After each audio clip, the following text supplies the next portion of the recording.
అదే RTV app వార్తల్ని క్షణాల్లో చదివే అవకాశం ఉంటుంది. ఒక న్యూస్ పేపర్, ఒక టెలివిజన్ ఛానల్ మీ చేతుల్లో ఎప్పుడూ ఉంటాయి. టీడీపీ పార్టీ రాష్ట్ర అధ్యక్షులు అలాగే గాజువాక ఎమ్మెల్యే పల్లా శ్రీనివాస్ మనతో పాటు ఉన్నారు. శ్రీనివాస్ గారు, చెప్పండి, నూతన సంవత్సరం ఏ విధంగా ముందుకెళ్ళబోతుంది తెలుగుదేశం పార్టీ కూటమి ప్రభుత్వం? ముందుగా నూతన సంవత్సర శుభాకాంక్షలు తెలియజేస్తున్నామండి. ఆర్టీవీ యాజమాన్యానికి అలాగే సిబ్బందికు ప్రేక్షకులందరికీ కూడా నూతన సంవత్సరం మరియు సంక్రాంతి శుభాకాంక్షలు తెలియజేస్తూ రాబోయే కొత్త సంవత్సరం మన కళలన్నీ కూడా నెరవేరే విధంగా ఉండాలని ఆ భగవంతుని వేడుకుంటూ మరొక మారు మీకు నూతన సంవత్సరం మరియు సంక్రాంతి శుభాకాంక్షలు తెలియజేస్తున్నాండి. సూపర్ 6 ఇంకా ఏ విధంగా పెంచుకుంటూ ముందుకెళ్తారు? ఇప్పటికే మేము పెన్షన్ ఇస్తామని చెప్పామండి. అలాగే మొదటి తారీఖుకే ఇస్తామని చెప్పాం. ఏదైతే మా సూపర్ 6లో ఉందో అది మొదటి రోజు నుంచే మేము ప్రారంభించాం. దాంట్లో సమర్థవంతంగా కూడా చేస్తున్నాం. అదే కాకుండా బీసీ రక్షణ చట్టం అన్నాం, ఖచ్చితంగా బీసీ రక్షణ చట్టం కూడా తేవడం జరిగింది. రేపు ఉచిత బస్సు అన్నాం, ఆ ఉచిత బస్సు కూడా మేము ఉగాది నాటిని స్టార్ట్ చేస్తున్నాం. దానికి ఇప్పటికే ఒక కమిటీ వేయడం కూడా జరిగింది. ఇది కాకుండా మనకు ఏదైతే ఉచిత సిలిండర్ ఉందో మరి మేము కిందటి నెల నుంచే ఒక సిలిండర్ ఇవ్వడం జరిగింది. క్రమేపా ఆ 3 సిలిండర్ కూడా ఇస్తామని చెప్పి తెలియజేస్తున్నాం. కనుక ఆ సూపర్ 6ని మేము ఆల్మోస్ట్ 50% మేము వచ్చిన 6 నెలల్లోనే పూర్తి చేస్తున్నాం. రాబోయే రోజుల్లో 100% చేస్తామని చెప్పి తెలియజేస్తున్నాం అండి. కానీ వైసీపీ పార్టీ కూటమి ప్రభుత్వం తీవ్రంగా విమర్శిస్తుంది. రోజుకొక ధర్నాలు మీతో మిమ్మల్ని దువ్వేసిపోతుంది. ఏంటంటారు వైసీపీ అంటున్న కామెంట్స్ మీరు ఏం చెప్తారు? వాళ్ళు ఉనికిని కాపాడుకుంటున్నారు ఇలాగ ధర్నాలు చేసి. కానీ నిజాలతో వాస్తవాలతో రావాలి బయటికి. ఆ నిజాలు వాస్తవాలు మాట్లాడితే బాగున్నాం. అబద్ధాలనే 10 విధాలుగా చెప్తూ వాళ్ళు చేసినటువంటి తప్పుడు వాళ్ళకి ఉన్నటువంటి బలం ఏంటంటే తప్పుడు ప్రచారం, ఉన్నది లేనట్టుగా చేయడం వాళ్ళకి ఆలోచన. అందుకే ప్రజలు అది గమనించే వాళ్ళకి పంపించడం జరిగింది. కనుక ఈసారి ఎన్ని డ్రామాలు వేసినా సరే ప్రజలు వాళ్ళు నమ్మరని చెప్పి తెలియజేస్తున్నారు. మాజీ ఐటీ మంత్రి గుడివాడ అమర్నాథ్ అయితే స్వయంగా తన కామెంట్ చేస్తున్నారు. ప్రస్తుతం లోకేష్ సకల శాఖ మంత్రి, ఆయన యువత మీద దృష్టి ఏం లేదు, మొత్తం అంతా ఎక్కడ ఎలా సర్దుకోవాలని చెప్పి కామెంట్ చేస్తున్నారు. దానికి ఏమంటారు మీ నాయకుడిని మేము కామెంట్? ఇది కూటమి, 3 పార్టీలు ఉన్నాయి, ఒక నేషనల్ పార్టీ ఉంది. కనుక ఏదో మాట్లాడాలి కనుక మాట్లాడడం కాదు, వాస్తవాలు తెలుసుకొని మాట్లాడితే బాగుంటుందని చెప్పి తెలియజేస్తుంది. సార్, విశాఖ రాజధానిగా అన్నారు కదా, ఏం చెప్తారు విశాఖ కోసం? విశాఖపట్నాన్ని ఆర్థిక రాజధానిగా చేయడం మా లక్ష్యం.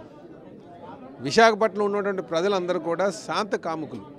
ఈ ప్రాంతంలో వచ్చిన వాళ్ళందరూ కూడా హ్యాపీగా ఉండాలి, అందరికీ ఉద్యోగ అవకాశాలు ఉండాలి, అందరూ ప్రశాంతంగా ఉండాలి, సుందరంగా ఉండాలి అనే ఆలోచన ఉన్నటువంటి వ్యక్తులు. కనుక ఈరోజు మేము దానికి అనుగుణంగా ప్రజల యొక్క ఆకాంక్షలకు అనుగుణంగా నడుచుకుంటాం. ఇక్కడ కావాల్సినటువంటి ఇండస్ట్రీ తీసుకొస్తాం, ఆ ప్రశాంతత వాతావరణం ఇక్కడ నెలకొల్పుతాం.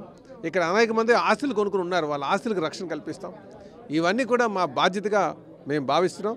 కనుక చివరిగా చెప్పేది ఒకటే, ప్రజలకు వాళ్ళకు ఆలోచనకు అనుగుణంగా నడుచుకుంటామని చెప్పి తెలియజేస్తున్నాం. స్టీల్ ప్లాంట్ అందరికీ తెలిసిందే, మీరు కూడా గాజువాకు సంబంధించి ఎమ్మెల్యే. స్టీల్ ప్లాంట్ కోసం కానీ మన రైల్వే జోన్ కోసం కానీ ఏం చెప్తారు?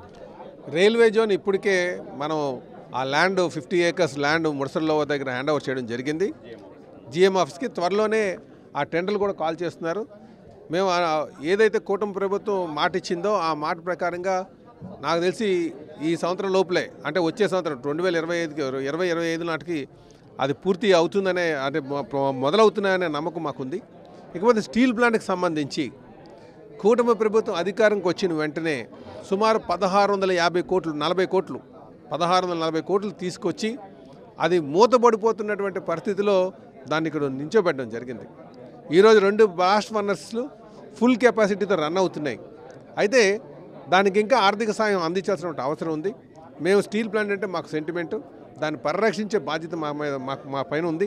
ఈరోజు కార్మికులందరికీ కూడా, యాజమాన్యానికి అందరికీ కూడా కూటమి ప్రభుత్వం మీద నమ్మకం ఉంది. అయితే గత 4 నెలలుగా వాళ్ళకి జీతాలు అందనటువంటి పరిస్థితిలో కొంచెం ఆందోళనకరంగా అందరికీ ఉంది. కనుక జీతాలు వాళ్ళకి అందించే విధంగా మా ప్రయత్నం చేస్తాం. ఇదే కాకుండా కేంద్ర ప్రభుత్వం మీద ఒత్తిడి తీసుకొచ్చైనా సరే దానికి కావాల్సినటువంటి ఆర్థిక సాయం అందించి స్టీల్ ప్లాంట్ని పరిరక్షించేటువంటి బాధ్యత మా పైన ఉందని రుజువు చేసుకుంటామని కూడా ఈ సందర్భంగా తెలియజేస్తున్నాం. శ్రీనివాస్ గారు, ఫైనల్గా చెప్పండి, ఈ వైసీపీ నుంచి వచ్చిన నాయకుల్ని కూటమి ప్రభుత్వంలో చేర్చుకుంటున్నారని చెప్పి చాలా కామెంట్స్ అయితే వస్తున్నాయి ప్రజల నుంచి. ఏమంటారు, మీరేం చెప్తారు? మేము ఒకటే తెలియజేసేదండి, కూటమి ప్రభుత్వంలో ఉన్నట్టు ప్రతి ఒక్కరు కూడా ఎవరికైతే కొంచెం క్యారెక్టర్ ఉందో వాళ్ళని తీసుకుంటే మంచిది. క్యారెక్టర్లెస్ వాళ్ళని ఎవరు కూడా ఎక్కడ తీసుకున్నా సరే వాళ్ళు క్యారెక్టర్లెస్గానే ఉంటారు. అది గమనించాల్సిన అవసరం ఉంది. అయితే కూటమిలో ఎవరి పార్టీలు వాళ్ళని బలోపేతం చేయడానికి కూడా ప్రయత్నం చేసుకుంటారు.